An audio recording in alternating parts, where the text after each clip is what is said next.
Kisumu, 400 kilometers to the northwest of Nairobi, is best known for sugar. And it was through these vast cane fields that competitors faced the third round of the 2012 KCB Kenya National Rally Championship, the KCB Mobile Banking Rally.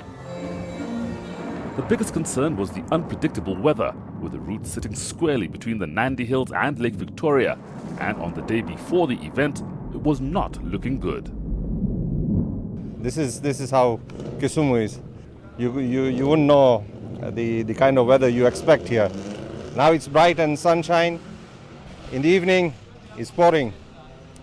The backdrop of Lake Victoria diffused the mounting tension as the 54 cars taking part gathered at the Kisumu Simba Club for the pre-event safety check.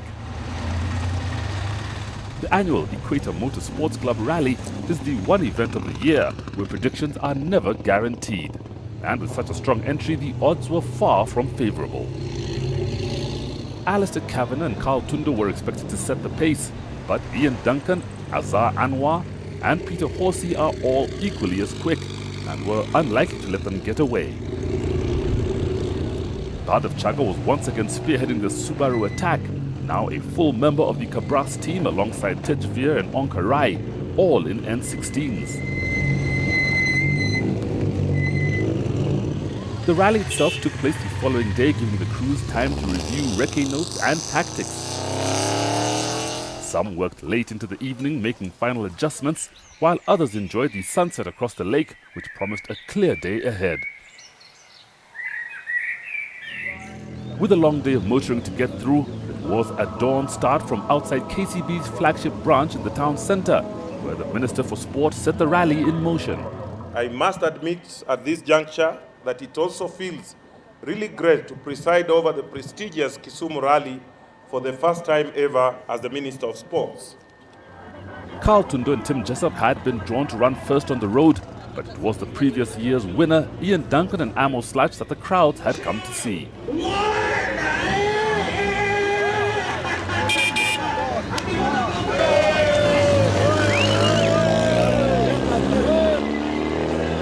Further out of town on the Kisumu to Kericho Highway, bystanders were captivated as the cars rushed past on their way to the first control.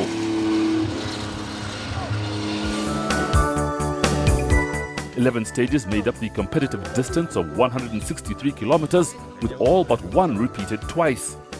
The 30-kilometer stage 2 represented 40% of the event, with the remaining stages all bordering on 10 kilometers each. The Rally HQ and the service park were bang in the middle of it all, located at Chemelil.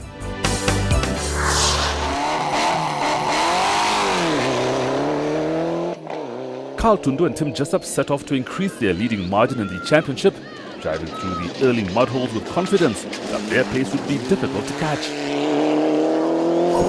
But all hopes of winning went when they ingested water and they lost 12 minutes stopping and nursing an overheating engine. Big cut, turn slow right over ditch before culvert. We've put the fan through the radiator in the first section. Over a jump, I think the car flexed and water started coming out. I hope it hasn't overheated too much. Out on the route again, the engine continued to overheat and they were forced to retire. Alistair Kavanagh and Gavin Lawrence were the early pace setters, winning stage 1, but in the process had landed hard after a yump and holed the sump, ending their rally at the beginning of stage 2. There was a long straight and I wasn't really concentrating. We hit a jump much too fast and hard, and it felt as if it landed fine, and I thought we'd go away with it, but clearly not. We managed to finish the stage okay, and we were fastest through the stage, so I thought all okay. The lead was now in the hands of Ian Duncan and Amos Sludge, who got through the stages clean, and by the first service had opened up a gap of 28 seconds. There was a window in the weather, and with the roads predominantly dry, they were quicker through stage 2, but would have to maintain an unrelenting pace to stay at the front. Yeah, the first section we were a bit asleep, but it wasn't so bad. And then, obviously Flash and I had a problem, unfortunately. And we just took it easy on the rocks on that one because we didn't really want to get a puncture. So.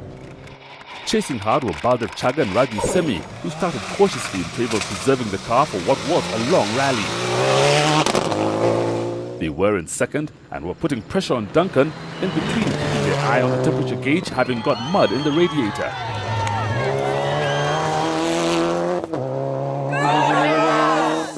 Stage in the morning, I think we could have been a bit faster, just too sleepy. I think we just could not get the car handling right, and alignment didn't feel good, or maybe it was just me.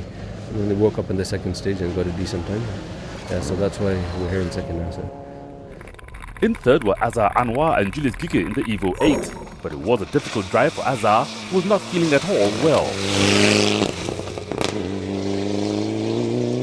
They dropped 2 minutes on the opening stages, making costly mistakes that were damaging the car, and it was becoming a rally of perseverance.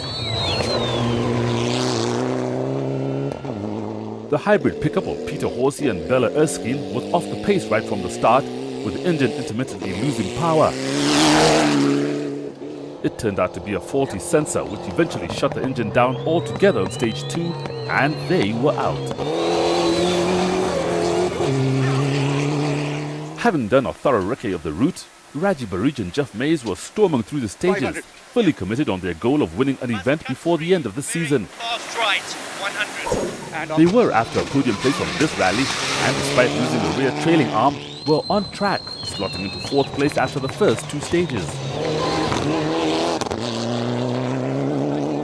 We couldn't understand what was going on. We came over this jump, landed, and then the car just flicked sideways, so I thought a drive shaft had come off or I'd bent a control arm. But there was no weird noises, sometimes it would go straight, then they'd just kick off, so you couldn't predict what the car was going to do. After a run of bad luck with their Evo 9, Izar Mirza and Kavit Dave were proving that when the car performs, they are strong contenders. They were in 5th, but with the following 4 cars all within 30 seconds, they could not afford any mistakes.